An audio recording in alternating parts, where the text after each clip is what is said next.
Ladies and gentlemen, welcome back to the channel. Welcome back to another episode of the Showtime Shoots podcast, episode number 13. I am here to break down everything WWE from this week, my Clash in Italy predictions, and what happened on this week on Monday Night Raw. So without further ado, let's get into today's podcast episode. Showtime shot this. Alrighty. So, with the first match, with the first segment of the show, we're going to be talking about Clash in Italy and my predictions. I posted my predictions today. SmackDown is 24 hours away from now, and you're seeing this on Friday afternoon. So, welcome back to the Showtime Shoots podcast as per usual. Let's get into my Clash in Italy predictions. So, with the first match on the card, we have Roman Reigns versus Jacob Fatu in Tribal Combat. These two will face off in war with one another. Painful, grueling war. This match is gonna be good. I'm for sure, for certain, this match is going to be great. It is Tribal Combat. The only two matches have happened in Tribal Combat. Jey Uso versus Roman Reigns and Solo Sikoa versus Roman Reigns. And Roman Reigns ended up picking the win up in both. So my prediction will still stand. Roman Reigns will go 3-0 against Jacob Fatu in Clash in Italy to defend his title and move along from Jacob Fatu. Unless WWE is going the route of a trilogy, I don't see the reason why to continue this feud. I feel like the feud has ran its course, but then again, Jacob Fatu is one of the only liable people that can potentially beat Roman Reigns this summer. So, who knows? But moving on to the next match on the card, we have Gunther versus Cody Rhodes. Cody Rhodes. Cody Rhodes. Alrighty. Cody Rhodes versus Gunther for the Undisputed Championship. Now, this match is going to be a banger. I predict that Cody should lose this match because I feel like SmackDown and Cody has low-key ran its course a bit. So I think sending down, I feel like if they were to send Cody to Raw, that'd be too much and SmackDown would die. So let's keep him on SmackDown. My prediction that I was about to say earlier was completely wrong. But I do think that Gunther should win this match, and Gunther is going to win this match to become Undisputed Champion because, in my humble opinion, I think the Cody Rhodes trend as champion should just stop right now because they don't really have anything good going for him besides Gunther currently. But he does have some heavy hitters if he were to retain that title. He has a Gunther rematch. Ricky Saints is after him. Possibly Carmelo Hayes if he's done with the United States Championship scene. Who else we got? Royce Keys. There's a lot of heavy hitters for Cody on SmackDown. Damian Priest could be one of them as well if they really want to. But yeah, Gunther is going to win the WWE Undisputed Championship at Clash in Italy. Moving on to our next match, we have Jade Cargill versus Rhea Ripley for the WWE not Women's World Champion, but Women's Championship. Rhea Ripley just won this belt at WrestleMania. I don't see her dropping the belt anytime soon. So let's keep that momentum for Rhea Ripley going, entering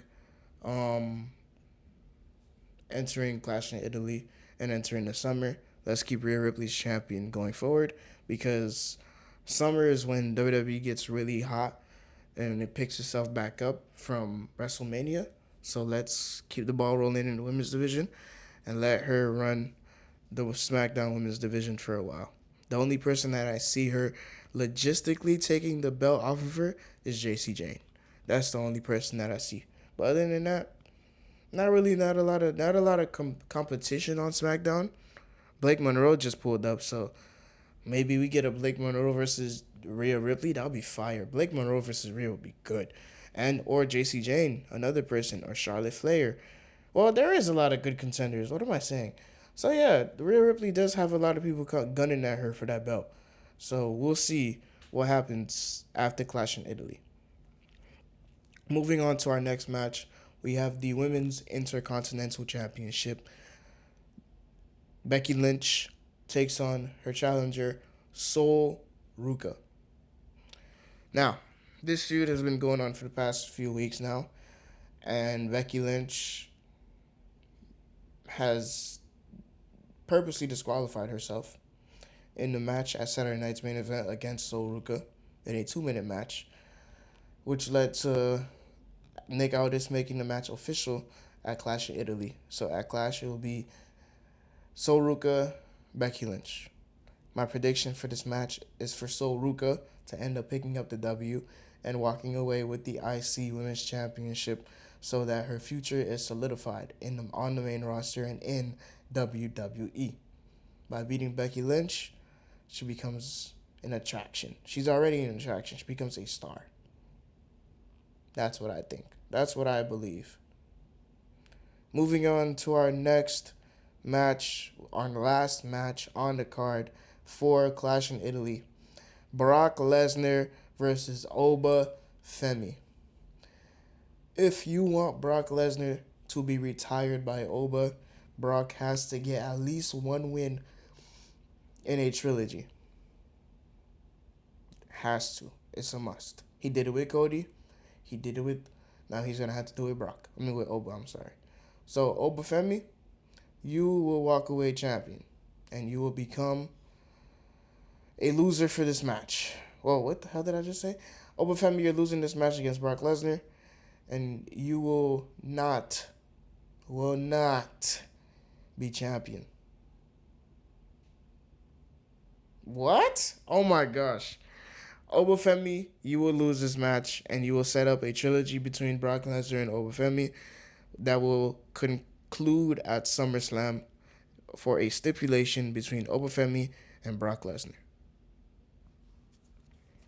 Brock Lesnar will beat Oba Femi at Clash in Italy, plain and simple. Okay.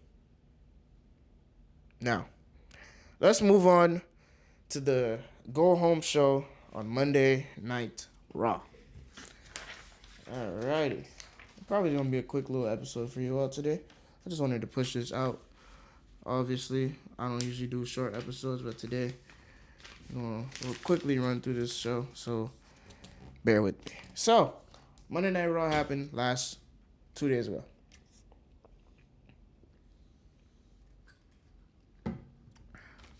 Monday Night Raw happened 2 days ago. And here is some things that happened on Raw. I'll give you guys a quick little recap. So, the opening segment, Oba Femi and Brock. Oba Femi told Brock Lesnar. Oba Femi told Paul Heyman that the ruler isn't fought to beat Brock Lesnar at WrestleMania. But this time it's different. Now I want to kill Brock Lesnar. So now Brock and Oba is officially set for Clash in Italy, which I already gave my predictions for. So, what does this mean for Brock and Oba? I said Brock is going to beat Oba Femi. And later this year, which I hope so, it comes true, or Royal Rumble. I think that Oba Femi should win either the Royal Rumble or King of the Ring to solidify himself as a main roster, main eventer on Monday Night Raw to compete with the likes of Brock Lesnar, Roman Reigns, CM Punk, anybody. Anyone. Oba Femi could work with anybody. Trust me. He is a solid worker, and I think that his career is set for the next 10 to 15 years. Now, moving on for another... I'm going to give you guys some quick hitters real quick since I'm looking at my sheet here. Okay, so Oba Femi started out the show with Paul Heyman. We had Javon Evans versus Penta for the Intercontinental Championship. Penta ended up retaining, hitting the Penta driver on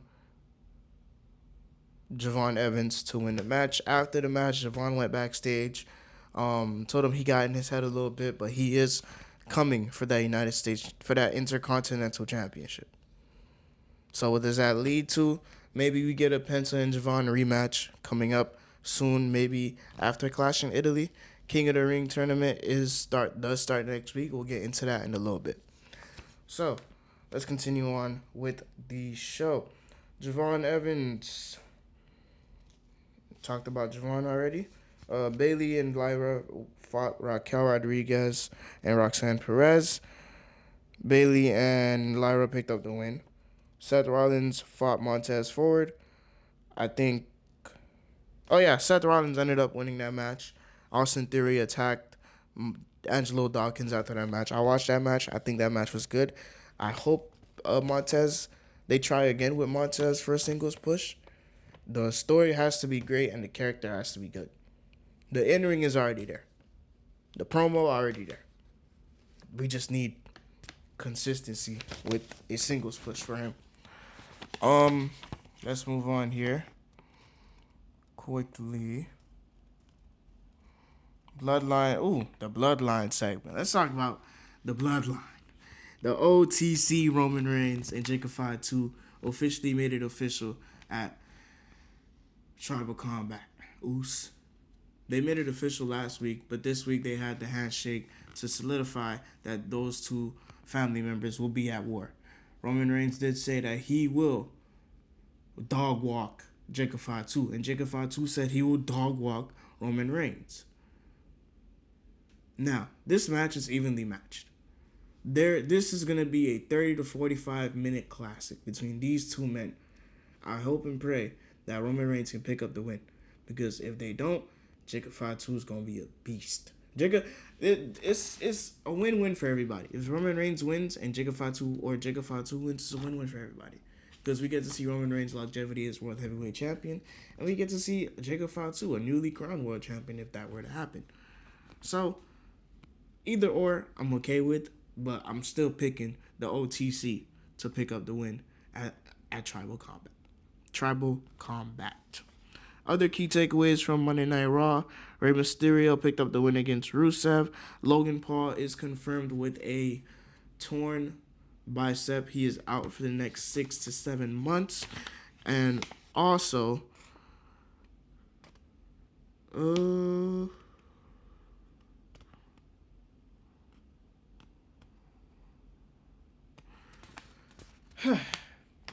now, before I get into our next segment, I don't think there was nothing really else that happened besides that on Monday Night Raw. But Logan Paul getting injured shows me that the Vision is cursed. Like, I think the Vision is genuinely, Kirkuinly cursed. Seth Rollins got injured. He had to step away. Braun Breaker got injured. He had to step away. Bronson Reed tore his bicep. He had to step away. Logan Paul stepped away. He got injured. So now the only person left from the Vision is Braun Breaker and Austin Theory. Now, this is the time for Austin Theory to show what he's truly made of, because if I'm being honest, this feels like his last chance to prove to WWE that he is a main star, or he can be the future of this industry. Austin Theory is talented. He is very, very good in ring, but now he has to show it, because Bronson Reed is gone. Logan Paul is gone. Braun Breaker had got injured, but he came back, so now he's teaming up with Braun Breaker as tag team champion in Logan Paul's defense. So here we are. The Vision is cursed. Roman Reigns and Jacob Fatu, they go head to head. We're here now. We're building towards something good for Austin Theory. We're building something good for Seth Rollins and the Street Profits. WWE's starting to pick back up, and I'm enjoying it. So let's just keep it at that. So with the last segue on this show, really, really short episode today. Because I have other stuff to do. I just wanted to knock out this quick little video for you all, or a quick little podcast episode for you all. So, the King and Queen of the Ring has been officially announced as of Monday. The contenders that I have to win the King of the Ring are as followed. For the men, I have LA Knight. Yeah, I think it's time. It's long overdue. I need LA Knight with a world championship more than I need air. LA Knight needs this gosh darn title. He needs a world heavyweight championship. I'm tired of seeing him in the mid card. Can we push LA Knight so he could reach heights in WWE? Please, Triple H. Obafemi, another guy.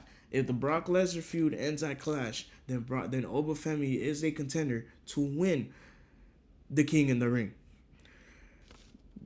Javon Evans is slightly a push. I'm low-key pushing it with Javon. But he has potential to go on to do a lot of things in WWE. And being a King in the Ring finalist could set his career to trajectories we never seen before. If the format is the same like last year, two people will compete one-on-one for a chance to go on to SummerSlam to face off with the World Heavyweight Champion or the Undisputed Champion. That would be good for Javon. Imagine Obafemi versus Javon Evans in the finals.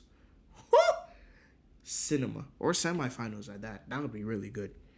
Now, who else we got? We got Carmelo Hayes. Another long shot, but he has potential to be great. And he has potential to compete with the main eventers. So, why not give Carmelo Hayes a shot? Seth Rollins, another man.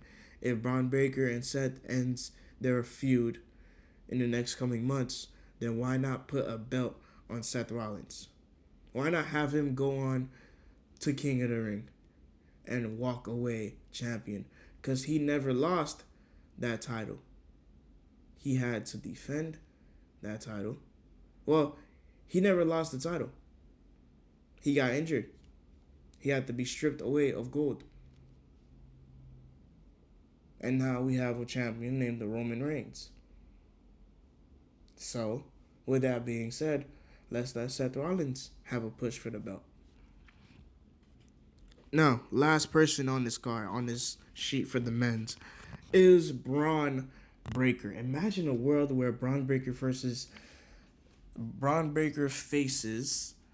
Roman Reigns for the World Heavyweight Championship in the main event of Night 2 of SummerSlam.